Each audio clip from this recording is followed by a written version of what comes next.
Hello students, आज हम इस क्लास के अंदर जो हमने पिछली क्लास में बात की थी शून्यकारी यानी एनिहिलेटर, और उससे एक रिलेटेड थ्योरम भी की थी कि एनिहिलेटर होती है वो द्वितीय समष्टि जो V स्टार होती है उसकी उपसमष्टि होती है।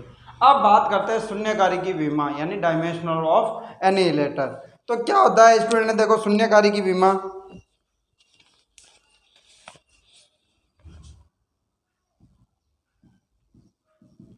शून्यकारी की विमा।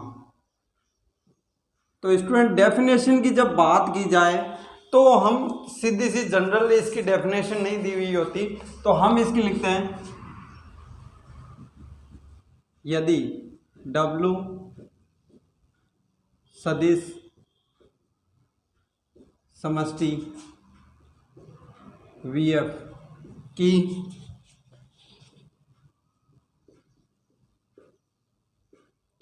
उपसमष्टि हो तो W की शून्यकारी क्या होती है स्टूडेंट्स? एनिहिलेटर W की विमा dimensional AW equal to dimensional V minus dimensional W होती है। तो ये तो अपने बात आई इसकी डेफिनेशन की। अब इससे रिलेटेड अपने को थ्योरम किस प्रकार से दी जाती है स्टूडेंट, तो हम उसकी बात करते हैं। तो ये तो अपने शून्यकारी की विमा थी कि यदि अपने पास W है वो सदिश समष्टि VF की एक उपसमष्टि हो तो W की शून्यकारी यानी कि एनिहिलेटर ऑफ W की विमा dimensional annihilator of W equal to dimensional V minus dimensional W होती है। ये तो बात हुई। अब इससे रिलेटेड अपने को थ्योरम्स किस प्रकार से दी जाती है एग्जाम के अंदर, तो वो देखो।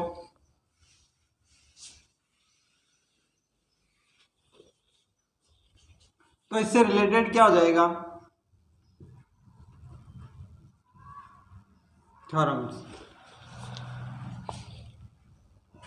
यदि W VF की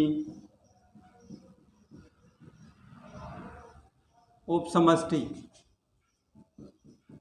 हो तो dimensional annihilator of W equal to dimensional V minus dimensional W। ये हमें परिभाषित करना है स्टूडेंट। ये अपने को मोस्ट इंपॉर्टेंट थ्योरम्स होती है जो C सेक्शन में भी पूछी जाती है कई बार। तो उसके लिए देखो किस प्रकार से इसको प्रूव करते हैं। तो मान लेते हैं, माना dimensional V equal to N, यानी कि जो अपने पास सदिश समष्टि है VF उसकी विमा कितनी है? N है, यानी कि उसके आधार में अवयव कितने हैं? N, तथा डायमेंशनल W M मान लिया हमने, जो क्या है जहां N के बराबर M हो सकता है या उससे छोटा भी हो सकता है। तो ये कंडीशन हो गई अपने पास। तब हम सिद्ध करेंगे कि dimensional annihilator equal to N minus M, यानी कि dimensional V minus dimensional W। ये हमें सिद्ध करना होगा स्टूडेंट। तो इसके अकॉर्डिंग आप देखो किस प्रकार से हम सिद्ध करते हैं एनिहिलेटर के लिए। तो मान लें, माना W का आधार, यहाँ W का एक आधार ले लेते हैं स्टूडेंट्स, जिसमें अवयव कितने होंगे? W के आधार में अवयव, इसकी विमा में M है तो इसका मतलब इसके आधार में अवयवों की संख्या M है। तो हमें ले लेता हूँ alpha 1 alpha 2 dash dash alpha M है। तो विस्तार प्रमेय से जो अपने पास विस्तार प्रमेय था कि यदि अपने पास कोई आधार है वो Li है तो उसे सदिश समष्टि का आधार, या तो वो सदिश समष्टि का आधार होगा या उसे आधार बनाने के लिए विस्तृत किया जा सकता है। यानी कि इसमें अवयव n है m है तो उसे n तक विस्तृत किया जा सकता है। तो प्रमेय से आधार का प्रसार, तो इसका प्रसार alpha 1 alpha 2 dash dash alpha m plus 1 alpha m plus 2 dash dash alpha n कर इसे v का आधार बनाया जा सकता है। तो स्टूडेंट ये बात भी अपने पास क्लियर है कि इसको आधार बनाया जा सकता है। तो ये अल्फा 1 अल्फा 2 से लेके अल्फा n तक के जो सदिश होंगे वो क्या होंगे, Li हो जाएंगे। अब बात करते हैं अब द्वितीय समष्टि। द्वितीय समष्टि यहाँ होगी V स्टार के द्वितीय आधार।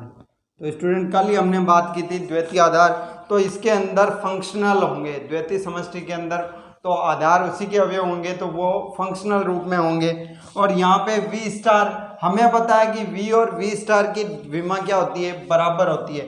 तो इसके आधार में अवयवों की संख्या भी उतनी होगी जितने V के आधार में होगी, यानी इसके n है तो इसके आधार में भी n संख्या ही होगी। तो क्या हो जाएगा, आधार F1 F2 dash dash Fm m plus 1 m plus 2 dash dash Fn।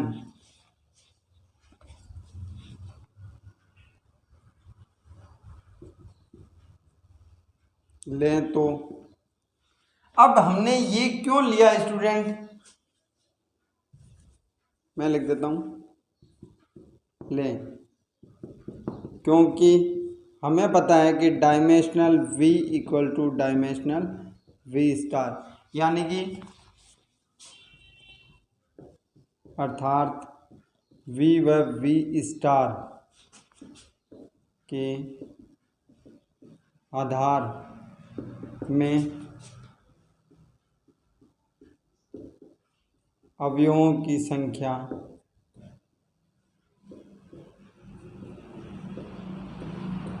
समान होती है, यानी बराबर होगी स्टूडेंट। तो हमने इस प्रकार से मान ली। तब अब यहां पे ये किस प्रकार से परिभाषित होगा कि Fi अल्फा जे वेक्टर के साथ ये परिभाषित होगा क्रोनिकल डेल्टा, जो हमने इससे पहले वाली क्लासों में बात की थी। और क्रोनिकल डेल्टा क्या होता है स्टूडेंट्स, इसका वैल्यू 1 एंड 0 होती है। 1 तो कब होता है, जब i एंड j इक्वल हो, और जब 0 कब होती है, i not equal to j हो। तो ये हमारे पास होता था, इस प्रकार से परिभाषित करते हैं। तो यहाँ पे देखो अल्फा i और j, अल्फा की वैल्यू हम कहाँ से कहाँ तक रख सकते हैं, j के अकॉर्डिंग, तो वो वैल्यू ध्यान रखेंगे। तो इसके लिए मैं इसको समीकरण संख्या 1 दे देता हूँ। ध्यान रखना स्टूडेंट किस प्रकार से होगा। अब देखो बात करते हैं समीकरण 1 से, s बराबर f m प्लस 1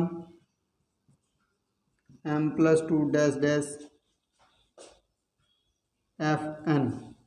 ये क्या हो जाएगा, देखो m प्लस 1 से अल्फा m लेते हैं यहाँ पर w के आधार के अकॉर्डिंग, तो m तक के अवयव होंगे उनके लिए तो क्या हो जाएगा 1 हो जाएगा, और उसके आगे के अवयवों के लिए आंसर क्या हो जाएगा 0 हो जाएगा।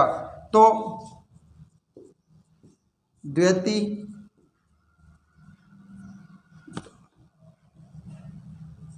V स्टार के आधार का ही भाग है। तो ये इसके आधार का ही भाग होगा, है सबने लिया। तो इसका मतलब आधार में जितने अवयव होते हैं वो क्या होते हैं, Li होते हैं। तो ये भी क्या हो जाएगा, S Li हो जाएगा, क्योंकि आधार में अवयव ये हैं तो ये सब Li है। तो यहाँ से ये होंगे वो भी क्या होंगे, Li होंगे। अब ये Li हो गए, इसका मतलब S क्या हो गया, एल आई हो गया। मैं इसको समीकरण संख्या 2 दे देता हूँ। अब बात करनी होती है कि मेरे पास अवयव कितने हैं इसमें, n माइनस एम, क्योंकि m अवयव हम हटा चुके हैं, तो m+1 से लेके n तक के अवयव टोटल हो गए n माइनस एम, जो हमें सिद्ध करने हैं। तो यानी कि s को हमें किसका आधार बनाना है स्टूडेंट, एनिहिलेटर ऑफ w, यानी कि शून्यकारी w की शून्यकारी है उसका आधार बनाना है। तो इस s को AW यानी एनिहिलेटर ऑफ w का आधार बनाना है। तो आधार बनाने के लिए वो समुच्चय पहले Li होना चाहिए, तो हमारे पास आ गया Li। अब हम सिद्ध करेंगे कि इसकी जो विस्तृति है वो एनिहिलेटर ऑफ w के इक्वल है। तो आप देखो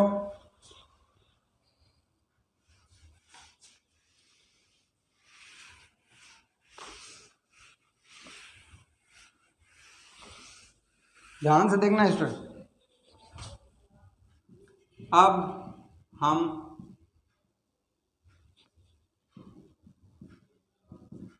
प्रदर्शित करेंगे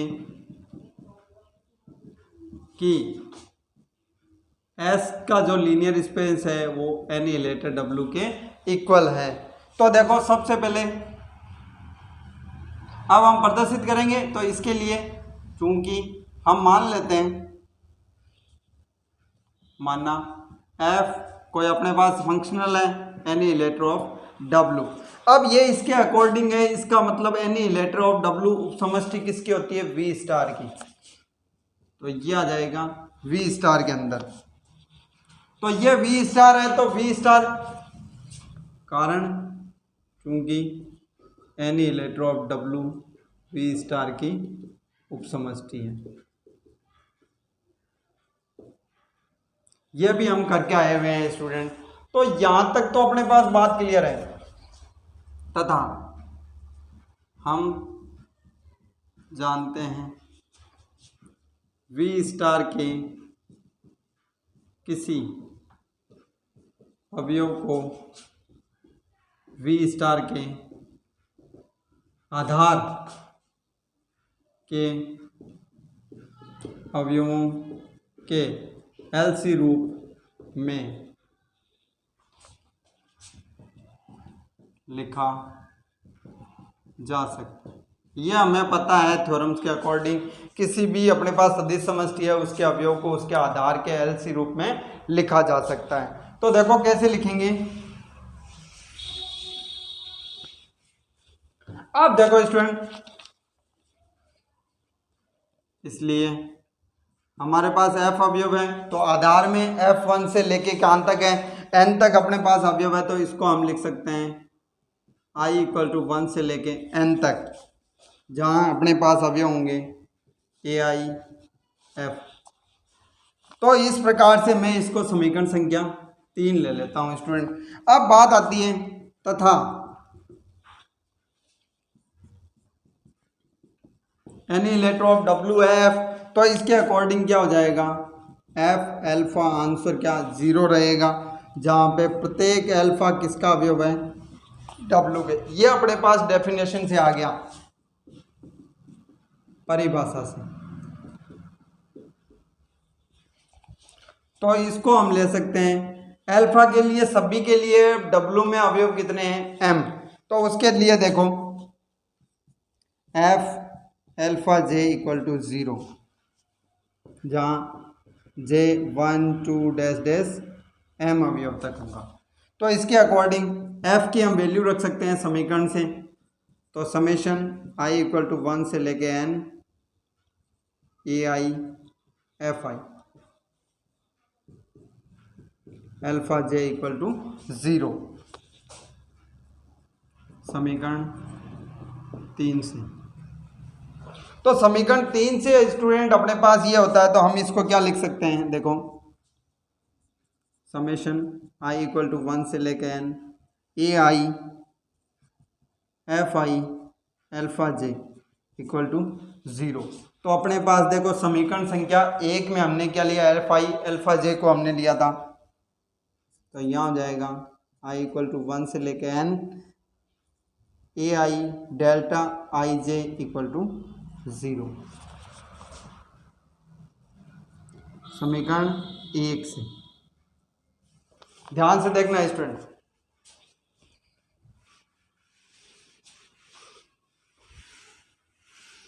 तो ये हमारे पास आ गया कि समीकरण 1 से हमने डेल्टा आई जे में वैल्यू आ जाती है, तो इसके अकॉर्डिंग क्या हो जाएगा, ए जे इक्वल टू 0। क्यों? क्योंकि आई का मान 1 से n तक है, तो आई का मान 1 से लेके m तक तो क्या हो जाएगा, 1 हो जाएगा, क्योंकि j का मान भी 1 से n तक है, लेकिन उसके आगे j तक की वैल्यू होगी वो अपने पास क्या हो जाएगी, 0 होगी। तो इसके अकॉर्डिंग मैं लिख सकता हूँ a1 0, a2 0 dash dash am 0, क्योंकि j की वैल्यू 1 से m तक लेते हैं स्टूडेंट। मैं यहाँ लिख भी सकता हूँ j की वैल्यू 1 2 डैश डैश m। तो हमारे पास ये क्या हो गया,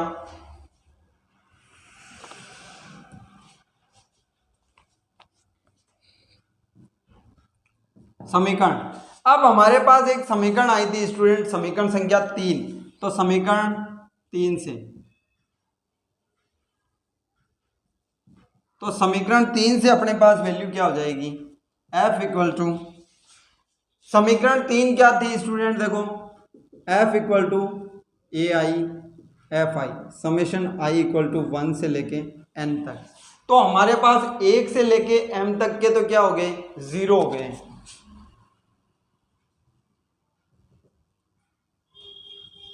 ए आई एफ आई, तो यहाँ से 1 से लेके m तक के 0 हैं, 0.f1 0.f2 plus dash dash 0.f, फिर हमारे पास वैल्यू क्या हो जाएगी नेक्स्ट,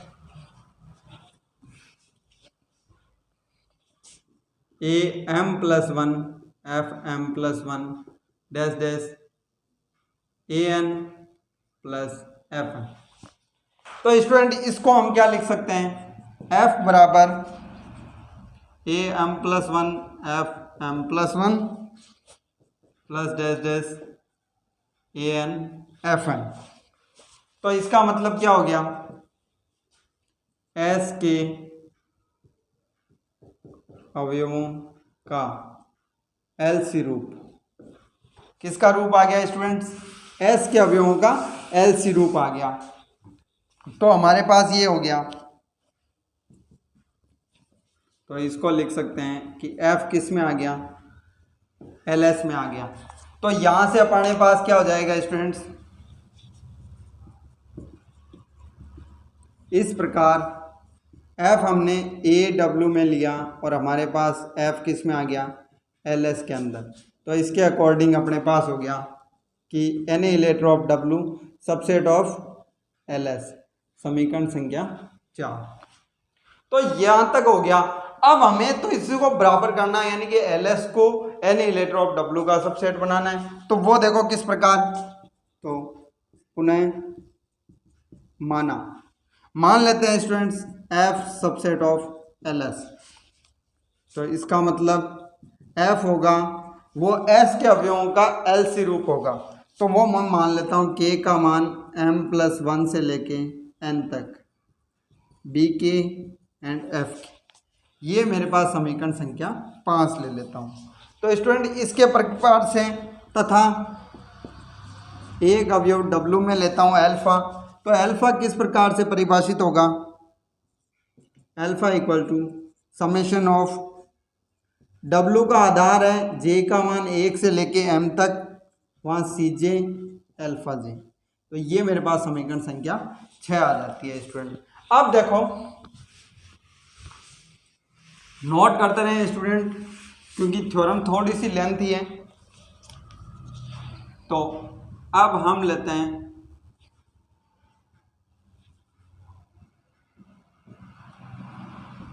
एफ अल्फा लेते हैं, यानी इसका आंसर यदि 0 आता तो एफ एनिहिलेटर ऑफ w में आ जाएगा। तो इसके अकॉर्डिंग देखो ए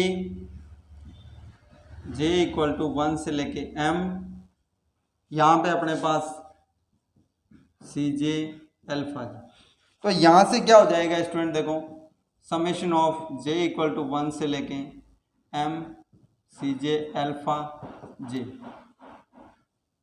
तो ये अपने पास कंडीशन आ जाती है स्टूडेंट। अब देखो क्योंकि हम लिख सकते हैं यहाँ पे चूंकि f subset of v star, यानी कि रैखिक फलनक है। तो रैखिक फलनक है, इसके अकॉर्डिंग ये आ सकता है स्टूडेंट।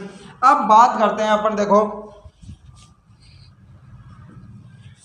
एफ की वैल्यू भी ले रखी है हमने, तो उसके according summation J equal to 1 से एम सी जे, एफ की मैं वैल्यू रखता हूँ summation K equal to M plus 1 N तक B K F K and alpha J. तो ये हमारे पास समीकरण संख्या 5 से आ गया था, समीकरण 5 से।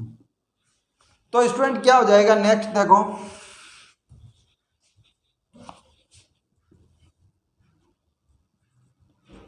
अल्फा जे, जो अपने पास जे का मान 1 से M C J summation K equal to M plus 1 N, यहाँ से मेरे पास होगा बी के एफ के और अल्फा जे।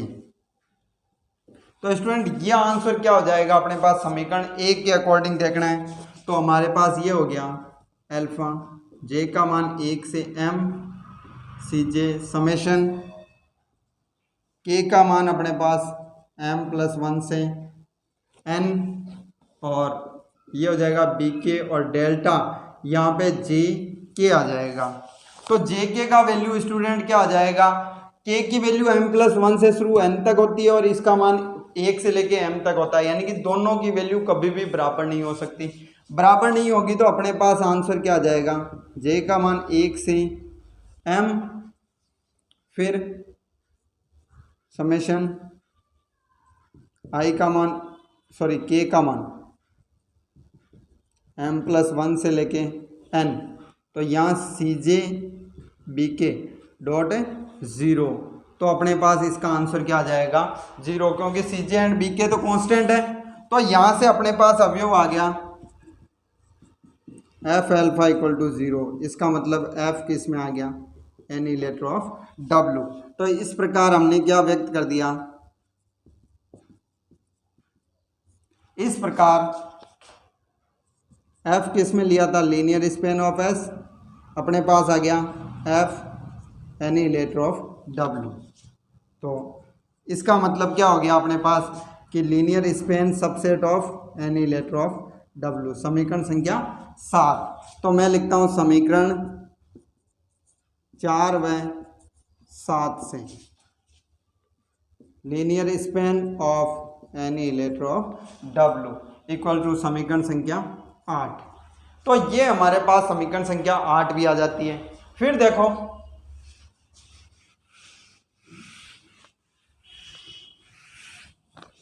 अब हमारे पास क्या आता है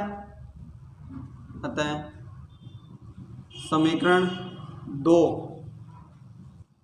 व 8 से।